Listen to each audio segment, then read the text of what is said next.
İmam Hüseyin əleyhissalamın digər məsumlardan bir neçə fərqi olub. Digər məsumların ortaq cəhətləri olub. Məsələn, onların necə şəhid olma məsələsi. Amma heç bir məsum İmam Hüseyin əleyhissalamdan başqa meydanda şəhid olmayıb. Heç bir məsumun şəhid olandan sonra nəşi, başsız bədəni isti qumlar üstündə qalmayıb. Baxsaq, İmam Əli əleyhissalam mehrabda zərbətlənir, amma İmam Həsənlə İmam Hüseyin qoluna girir, gətirir evə. Evə yaxınlaşanda İmam Həsənlə İmam Hüseynə buyurur ki, balalarım, qollarından əl-üzü çəkin, ata niyə müvazibəti itirərsən, kömək eləyin. Deyir, istəmirəm Zeynəbim, Gülsümüm məni belə görə. O anda belə öz balalarını düşünür. Yatağa gəlir, amma başının üstündə İmam Həsən orada, İmam Hüseyin orada, qeyrətli qəmər-i munir-i Bəni Haşim Həzrət Əbəlfəzl ağa orada. İmam Həsən əleyhissalamın şəhadətinə baxaq. O cigəri pare-pare olanda ilk qardaşı İmam Hüseyni çağırır. İmam Hüseyin əleyhissalam tarixdə yazırlar, iki yerdə ayaq yalın, əmmaməsiz, baş açıq qaçıb.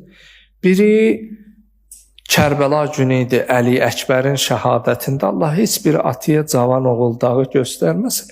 Atdan yıxılanda yazırlar, İmam Hüseyin əleyhissalam ayaq yalın, əmmaməsiz oğlu Əli Əkbərin cəsəd üstə getdi. Biri də qardaşı İmam Həsən əleyhissalam idi. Çağıranda nə başına əmmamə qoydu, nə ayaqqabı, başmaq, nə ələyin giyindi.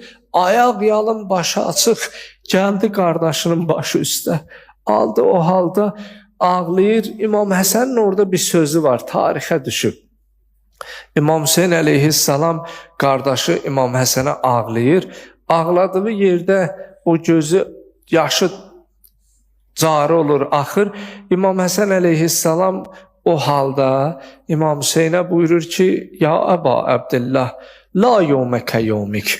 Qardaş Hüseyin, sənin günüyə gün çatmaz, sən ağlama. Buyurur, niyə? Deyir ki, mən can verirəm, mənim başım üstündə sən varsan, amma sən can verəndə bizdən heç birimiz sənin başının üstə olmaz. Odur ki, buyurur, qardaş Hüseyin, sənin günüyə gün çatmaz, sənin şəhadətüə. Odur ki, İmam Hüseyin əleyhissalamın digər o məsumlardan fərqi bu idi ki, Həzrətin başsız bədəni 3 gün isti qumlar üstə qaldı.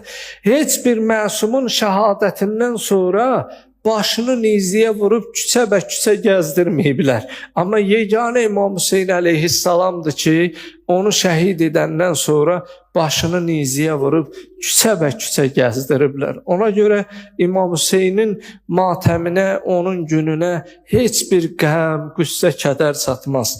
Allah bizi daima İmam Hüseyin əleyhissalamın həqiqi davamçılarından qərar versin. Allah bu eşq-i Hüseyin ibn Əlini bir göz qırpımı belə əlimizdən almasın.